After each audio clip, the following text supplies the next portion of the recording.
Olá, amigos do canal Redemptoris Mater. Sejam muito bem-vindos.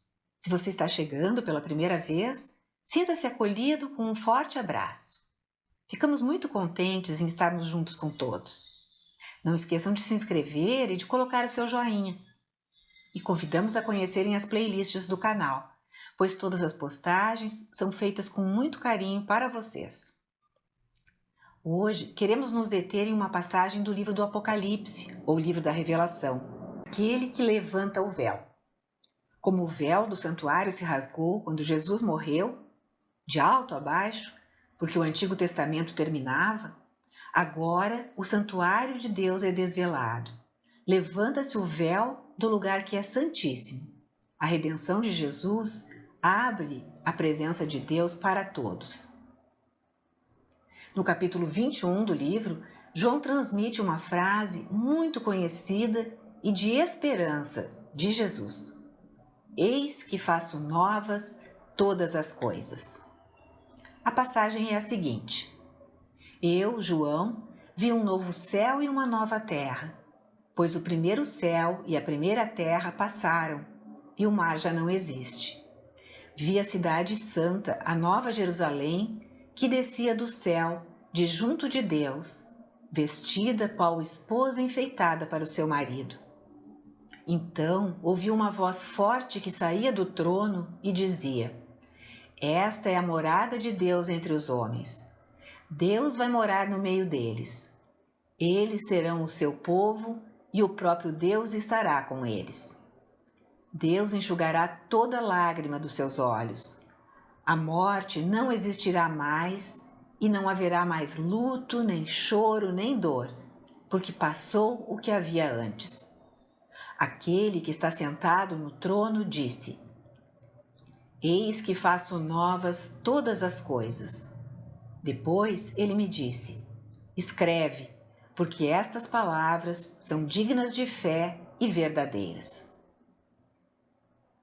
Pois bem, João tem a visão do fim de uma criação antiga e do começo de uma nova criação, novos céus e nova terra.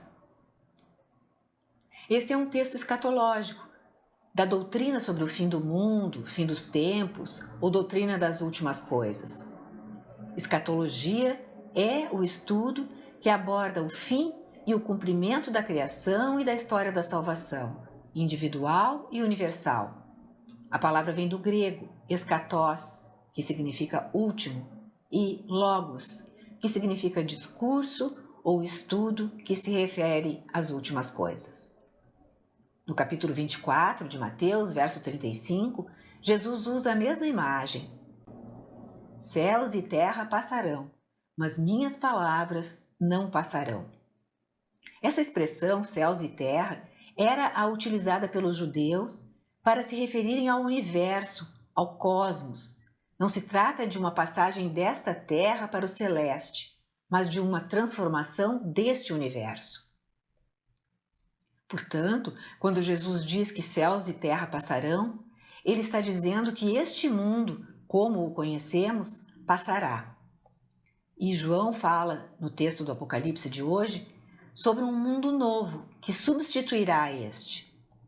Isaías, no Antigo Testamento, nos seus capítulos 64 a 66, descrevia poderosamente como, quando viesse o ungido, o Messias, para salvar seu povo, não apenas o libertaria e perdoaria os pecados, mas com o Messias viria uma nova criação, um novo céu e uma nova terra, onde os justos iriam habitar para sempre.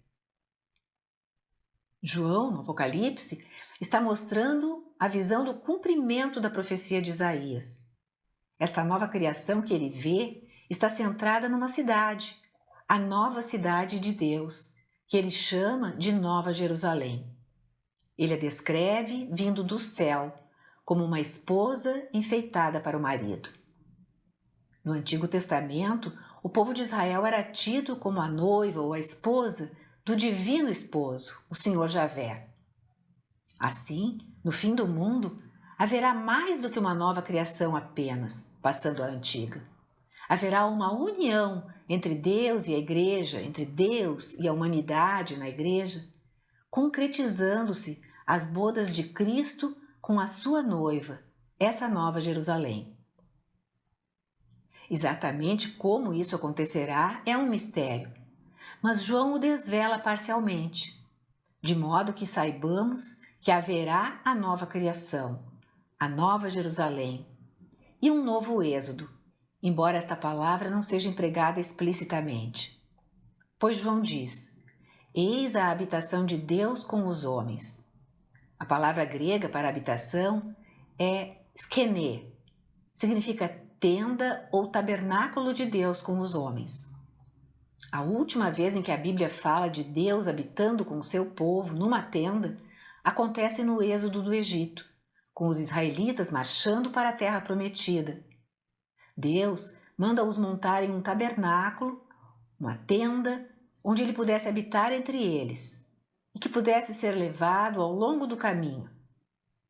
Significa, voltando ao nosso Apocalipse, que no fim dos tempos, depois que se dissolver a antiga criação e vier a nova, depois de descer do céu a nova cidade de Deus, Deus vai habitar com a humanidade que será seu povo. Deus estará com ela. É a nossa chegada à terra prometida. E por causa da presença de Deus, não haverá mais dor, lágrimas, sofrimento, luto, já não existirá morte. As primeiras coisas passarão. Primeiras coisas significa justamente a antiga criação, a primeira criação, assim como últimas coisas significa a nova criação. Como muitos de nós estão muito ligados a este mundo, talvez porque o conheçam e dele façam parte, são muitos também os que temem o fim do mundo. Se olhassem atentamente as Escrituras e o que elas revelam sobre esse momento que virá, sobre o que virá depois do fim dos tempos, certamente não temeriam, ou o temor seria muito amenizado. Deus revelou a João que então não haverá mais morte, e não é isso que quase todo mundo gostaria que acontecesse? Então não haverá mais sofrimento, e sim a felicidade da união com Deus, que estará junto dos homens, de modo tão íntimo como a noiva com o noivo, Cristo e a sua igreja, a Nova Jerusalém. Não é o que todos deveríamos esperar ansiosamente? Desde os tempos antigos, vemos que essa é a interpretação dos pais da igreja.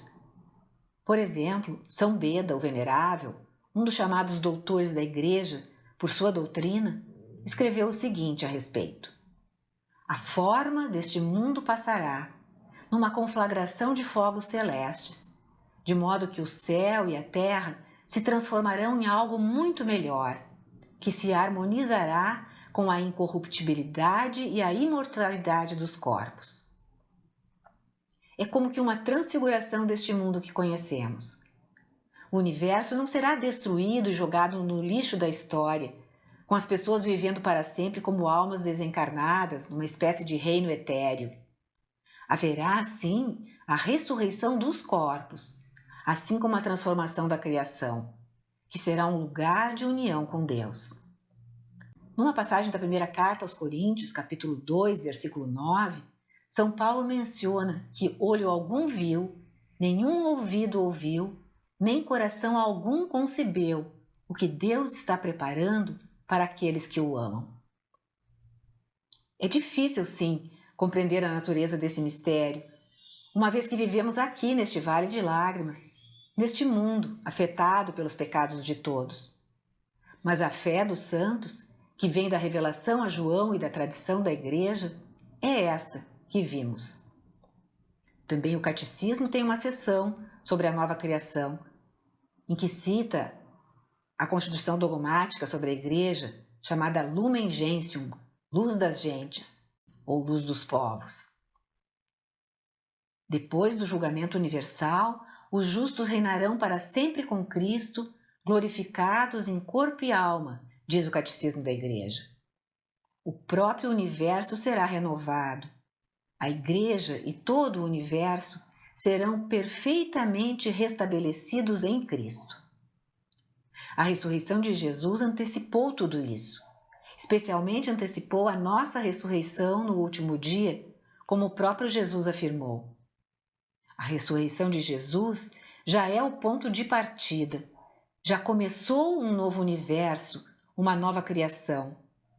Pois Cristo afirmou, como nos diz João: eis que faço novas todas as coisas. Portanto, lembremos sempre que estamos no mundo e vivemos a história como peregrinos, na esperança do que ainda não possuímos, mas que virá e superará tudo o que conhecemos. O Senhor esteja convosco, Ele está no meio de nós. Abençoe-vos Deus Todo-Poderoso, Pai, Filho e Espírito Santo. Amém. Obrigada por ter acompanhado esta postagem. Se você gostou, clique seu like, inscreva-se no canal e acione o sininho para ficar por dentro de todas as publicações.